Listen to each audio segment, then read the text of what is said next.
بسم اللہ الرحمن الرحیم۔ السلام علیکم۔ کورونا وائرس سے متعلق چند سوالات ہیں جو دینی حوالے سے پیدا ہوتے ہیں۔ میں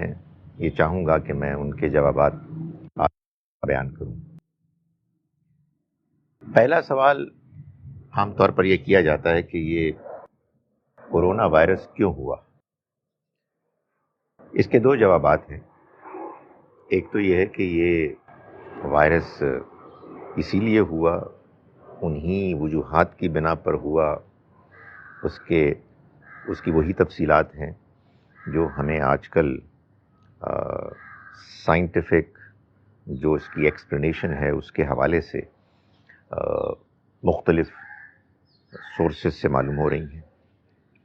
یہ دنیا اللہ تعالیٰ چلا رہے ہیں اور اس کے لیے اس نے کچھ قوانین طے کیے ہیں، اور وہ انسان وقتاً فوقتاً دریافت کرتا رہتا ہے، اور ظاہر ہے کہ جو چیز سچائی کی صورت میں دریافت ہو گئی ہے وہ ایک سچائی ہے، ایک حقیقت ہے، اور اللہ تعالیٰ ہم سے اس بات کا تقاضا کرتا ہے کہ ہم تمام سچائیوں کو مانیں۔ تاہم جو اس کے وجود میں آنے، برپا ہونے کی سائنٹیفک ایکسپلینیشن ہے، اس کو ماننے کا ہرگز یہ مطلب نہیں ہے کہ یہ کوئی اندھا بہرا نظام ہے جو خود سے چل پڑا، آپ سے آپ چل رہا ہے، اور اس کے پیچھے کوئی ہستی نہیں ہے، کوئی پلاننگ نہیں ہے، بلکہ نہ جانے کب سے شروع ہوا ہے، نہ جانے کب جا کے ختم ہو جائے گا، اور اس کے پیچھے کوئی حقیقت میں حکمت نہیں ہے۔ نہیں، یہ بات اتنی ہی غلط بات ہے جتنی ہی غلط بات یہ ہوگی کہ کوئی مذہبی انسان یہ کہے کہ یہ تو اللہ کے حکم سے ہوا، اور بس اس کے علاوہ جو لوگ اس کی کوئی دوسری وجوہات بیان کر رہے ہیں وہ غلط ہیں، ان کو ہم قبول نہیں کریں گے۔ نہیں، اس وائرس کے اور دنیا کی تمام دوسری جو بھی نیچرل کلیمٹیز ہوتی ہیں ان کی کوئی نہ کوئی سائنٹیفک توجہ ہوتی ہے، کوئی کاز ایفیکٹ ریلیشن شپ ہوتا ہے کہ جس کے نتیجے میں کوئی مسئلہ پیدا ہوتا ہے یا دنیا کے معاملات چلتے ہیں۔ مگر ان تمام دنیا کے معاملات کے بارے میں اللہ تعالیٰ نے فیصلہ کیا ہے کہ یہ دنیا ایسے چلے گی، اس کے یہ اصول ہوں گے، اور اس نے انسان کو عقل دی ہے کہ وہ ان کو دریافت کرے۔ مگر کتنے ہی اور انسانوں کے ساتھ خطرات، خدشات موجود ہیں، کتنے ہی اور انسانوں کے لیے تھریٹس ہیں کہ جو کسی وقت بھی ہمارے لیے مشکلات پیدا کر سکتے ہیں، اور اللہ اپنی مرضی سے ان کو روک لیتا ہے۔ اس وائرس کو بھی وہ پہلے ہی اس فرد سے آگے نہ بڑھنے دیتا اگر اس کے ہاں کوئی بالاتر حکمت اس سے مختلف ہوتی کہ جو اب ہمارے سامنے آ رہی ہے۔ وہ قرآن مجید میں بیان فرماتا ہے کہ والذی وہو القاہر فوق عبادہ، اور وہ اپنے بندوں کے اوپر پوری طرح سے غالب ہے۔ وَيُرْسِلُ عَلَيْكُمْ حَفَظًا، اور وہ تمہارے اوپر محافظ بھیجتا ہے۔ یہ سورہ انعام 6 سورہ کی آیت نمبر 61 ہے۔ سو اللہ تعالیٰ اس دنیا کے نظام کو چلا رہے ہیں، وہ نظام کچھ اصولوں پر مبنی ہے، لیکن اللہ ان اصولوں کے آگے بے بس نہیں ہے، بلکہ وہی ان لاز آف نیچر کا بنانے والا ہے، اور وہ ان کے اوپر پوری قدرت رکھتا ہے۔ تو اس نے یہ چاہا کہ دنیا میں اور جیسے وہ لوگوں کی انفرادی طور پر موت کے ذریعے سے تنبیہ کرتا ہے، ریمائنڈ کراتا ہے، جیسے زلزلوں، طوفانوں، سیلابوں کے ذریعے سے لوگوں کو یاد دہانی کراتا ہے، بالکل اسی طرح سے اس نے یہ چاہا کہ لوگوں کو اس ذریعے سے بھی یاد دہانی کرائی جائے۔ اس میں یقیناً یہ ہوتا ہے کہ جو لوگ احتیاطی تدابیر اختیار کرتے ہیں وہ بچ بھی جاتے ہیں، جو بد احتیاطی کرتے ہیں وہ اس کا شکار بھی ہو جاتے ہیں۔ وہ حقیقت اپنی جگہ پر ہے اور یہ حقیقت اپنی جگہ پر ہے۔ یہ دوسری حقیقت انسان کو کیسے سمجھ میں آتی ہے، یہ ایک لمبا موضوع ہے۔ میں انشاءاللہ چاہوں گا کہ کسی اور موقع پر اس کی تفصیلات بیان کروں، لیکن اختصار کے ساتھ میں یہ کہوں گا کہ یہ حقیقت کہ اس نظر آنے والی دنیا کے پیچھے ایک اور ہستی ہے کہ جو اس کو چلا رہا ہے، اس دنیا کو، اس کے لیے انسان کو سنجیدگی کی ضرورت ہے، دیانتداری کی ضرورت ہے، اور اپنے آپ کو تعصبات سے پاک کرنے کی ضرورت ہے۔ انسان اگر اپنے اندر وہ ہمبلنس، عاجزی پیدا کر لے کہ جس میں وہ حقیقت کو جاننے کے لیے بیتاب ہو جائے، تو پھر اللہ تعالیٰ آہستہ آہستہ انسان کو یہ بات سمجھا دیتے ہیں کہ اس کائنات کا ایک خالق، ایک مالک، بنانے والا، چلانے والا ہے، اور وہی اس کے تمام امور کے بارے میں فیصلہ کر رہا ہے۔ ہماری یہ بدقسمتی ہے کہ ہم نے چونکہ اپنے دین، مذہب کو ٹھیک طرح سے پیش نہیں کیا، اس لیے بہت سے وہ لوگ کہ جو دین سے دور ہیں، ان کے اور دیندار لوگوں کے درمیان ایک بحث، مباحثہ، الزام تراشی، ایک کمیونیکیشن میں ایک بدمزگی پیدا ہو جاتی ہے، جس سے وہ سنجیدہ ڈائلاگ وجود میں نہیں آ پاتا کہ جس میں ایک فرد اور ایک گروہ دوسرے کو اپنی بات سمجھا رہا ہے دلائل کے ساتھ اور دوسرے کی بات سن رہا ہے۔ میں اس پر چاہوں گا کہ میں مزید گفتگو کسی اور موقع پر کروں، مگر دوسرا سوال کورونا وائرس سے متعلق جو پیدا ہوتا ہے وہ یہ ہے کہ اس میں ہمیں کیا کرنا چاہیے، یعنی مذہبی دینی طور پر اس میں صحیح رویہ کیا ہونا چاہیے۔ اس کا جواب یہ ہے کہ وہ تمام احتیاطی تدابیر کہ جو اب سمجھ لی گئی ہیں کہ ضروری ہیں، ان کو اختیار کرنا چاہیے۔ اس کو اللہ کا حکم سمجھ کے اختیار کرنا چاہیے۔ اس کی وجہ یہ ہے کہ یہ دنیا اللہ نے بنائی ہے، وہی اس کا چلانے والا ہے۔ جتنے انسان کو اس دنیا کے پیچھے جو اصول کار فرما ہیں وہ سمجھ میں آتے ہیں، وہ اللہ ہی کے اصول ہیں، وہ اللہ ہی کے قوانین ہیں، تو ان کو ہم مسلمان نظر انداز نہیں کر سکتے۔ اور مزید یہ کہ ہم کو یہ بتا دیا گیا ہے کہ وبا کی صورت میں، آفتوں کی صورت میں، اور اس طرح سے دوسری جو مشکلات ہیں ان کی صورت میں اللہ نے ہمیں بہت سے کنسیشنز دیے ہوئے ہیں۔ ہم جانتے ہیں کہ سفر میں اور سفری کی طرح کی مشکلات میں ہم نماز کو، یعنی جس میں آدمی کی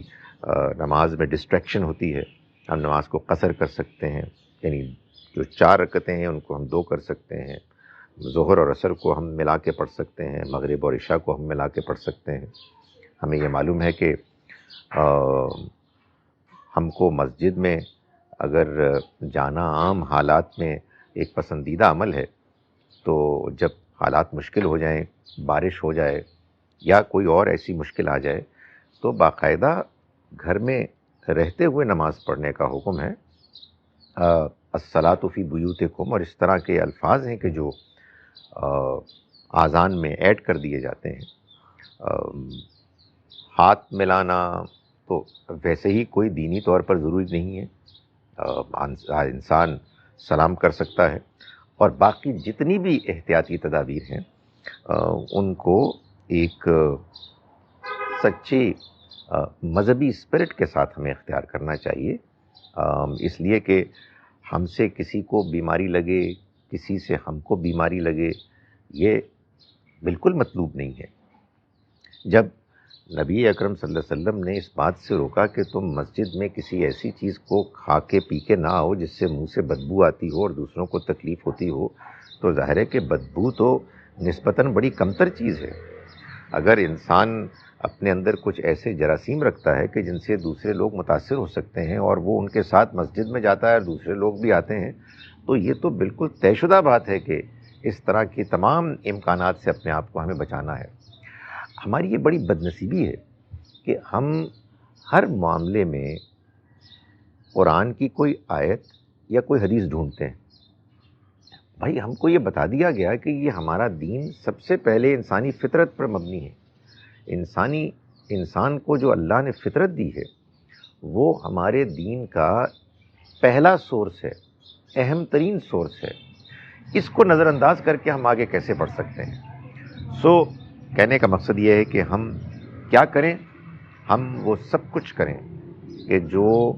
ہمیں احتیاط ملحوظ رکھ کر اس بیماری کو روکنے کے لیے کرنا چاہیے، جو اب بات سائنسی طور پر، علمی طور پر طے ہو چکی ہے۔ اور میں یہ نہیں کہہ رہا کہ یہ دین میں اس کی اجازت ہے، یہ دینی طور پر مطلوب ہے، ضروری ہے، اور مجھے اس کی خوشی ہے کہ ہمارے ہاں بہت سے نمایاں علماء اس بات کو آگے بڑھ کر بیان بھی کر رہے ہیں۔ ایک تیسری چیز ہے جس کو میں بیان کر کے اپنی گفتگو ختم کروں گا، اور وہ یہ ہے کہ ہمارے ہاں اس کے رد عمل میں، یعنی کورونا وائرس کے بعض مذہبی سلوشنز لوگوں نے پیش کیے ہیں۔ ایک سلوشن تو بالکل صحیح ہے، اس کو آپ سلوشن کہیں یا آپ رد عمل کہیں، وہ ہے کہ آپ اللہ سے دعا کریں، اللہ سے دعا کریں کہ میں بھی اس وبا سے محفوظ رہوں، میرے گھر والے بھی، میرے محلے والے، شہر والے، میرے ملک والے، تمام دنیا والے۔ اس میں کسی قسم کی کوئی تفریق نہیں کرنی چاہیے۔ ہم سب انسان ایک کنبہ ہیں، آدم و حوا کی اولاد ہیں اور اللہ کی مخلوق ہیں۔ نہ جانے کیوں اس میں ہمارے ہاں لوگ مسلمانوں اور غیر مسلموں کی تفریق کرتے ہیں، یہ خیال کیے بغیر کہ یہ غیر مسلم وہ ہیں کہ جن کو ہمیں اللہ کا دین پہنچانا ہے۔ ان سے نفرت کر کے ہم وہ دین کیسے پہنچا سکیں گے؟ ہمیں تو نہایت ہمدردی ہونی چاہیے ان سب سے، اور ہمارے دل میں یہ جذبہ ہونا چاہیے کہ ہم کسی طرح سے ان کو اللہ کی بات پہنچائیں، تاکہ اس سے پہلے کہ وہ دنیا سے رخصت ہوں انہیں کل اللہ کا پیغام پہنچ جائے۔ ورنہ کل کو یہ نہ ہو کہ معلوم ہو کہ ان سے پوچھا جائے کہ بھائی تم نے میرے دین کے بارے میں کیا رویہ اختیار کیا، اور وہ پوچھیں کہ جی کون سا دین؟ جن کو آپ بتا رہے ہیں کہ ان کے پاس دین تھا، وہ تو ہم محسوس ہی نہیں کرتے تھے کہ اپنے اخلاق، کردار، گفتار سے اس قابل تھے کہ ان سے کوئی بات پوچھی جائے یا ان کی کوئی بات ایسی ہو کہ جس کو اہمیت دی جائے۔ سو وی شوڈ بی ورڈ۔ ہمیں تو تمام انسانوں کے بارے میں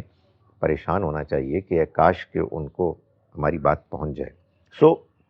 ہمیں دعا کرنی ہے۔ دعا کے کیا الفاظ ہیں؟ بھائی دعا کے وہی الفاظ ہیں کہ جو آپ کے دل سے نکلتے ہیں، جو آپ کو سمجھ میں آتے ہیں۔ اس میں آپ کوئی ایسے الفاظ کیوں مانگ رہے ہیں کہ جن کا مطلب ہی آپ کو نہیں آتا؟ آپ اللہ سے کہیں خدایا تو ہمارے گناہوں کو معاف کر دے،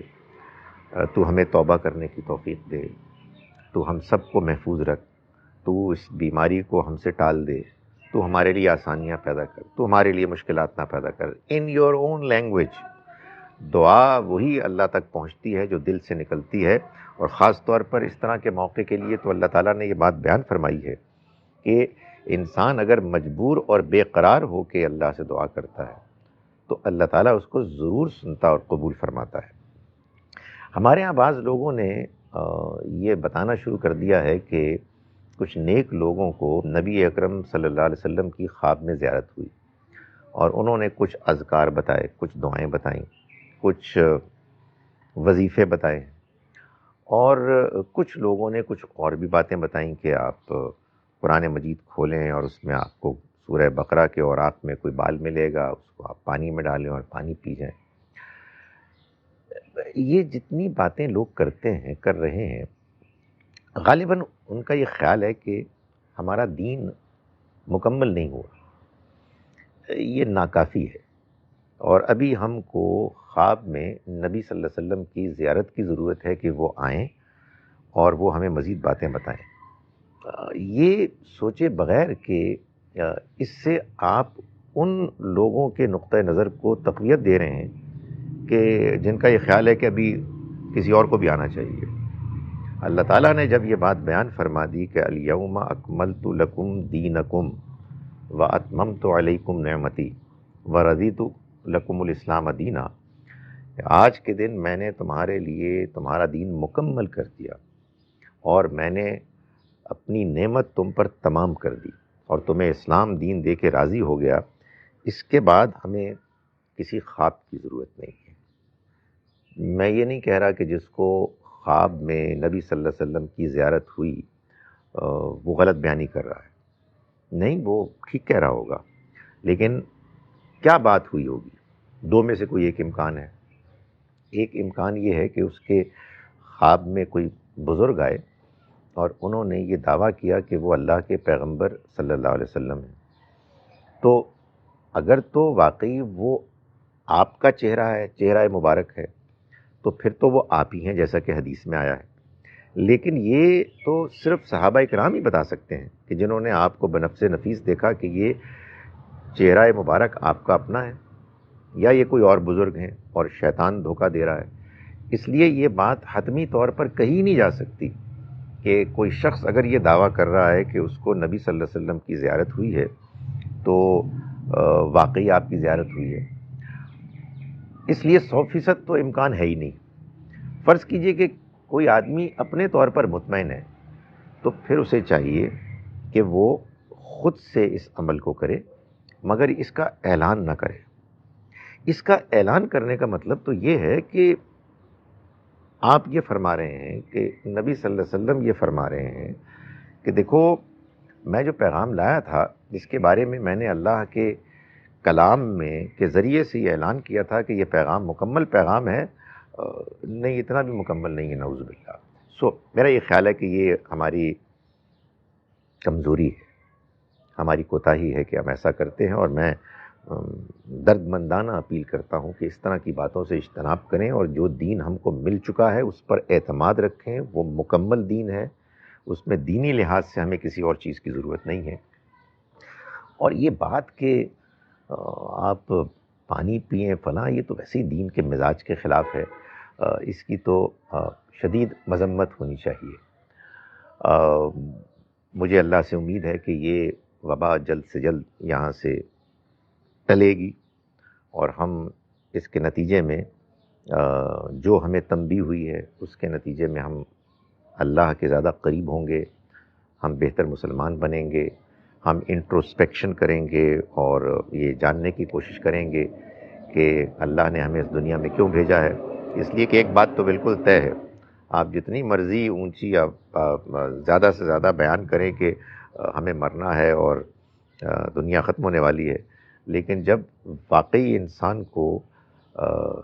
موت نظر آتی ہے قریب سے تو انسان کے اندر ایک حقیقی احساس پیدا ہوتا ہے۔ یہ ہوتا رہتا ہے، ہوتے رہنا چاہیے، اس لیے کہ دنیا کی زندگی بڑی رنگین بارونق ہے اور انسان اس میں الجھ جاتا ہے۔ مجھے تو ابھی یہ احساس چند دن پہلے ہوا تھا جب میرا ایک بڑا قریبی دوست، میرا بچپن کا ساتھی، وہ اللہ کو پیارا ہوا۔ لیکن بہرحال یہ جو وبا ہے یہ خود اپنے اندر بڑے پیغامات دے کے آئی ہے، تو اللہ تعالیٰ ہمیں اپنے دین کو سمجھنے کی صلاحیت توفیق عطا فرمائے، ہمیں وہ وسعت دے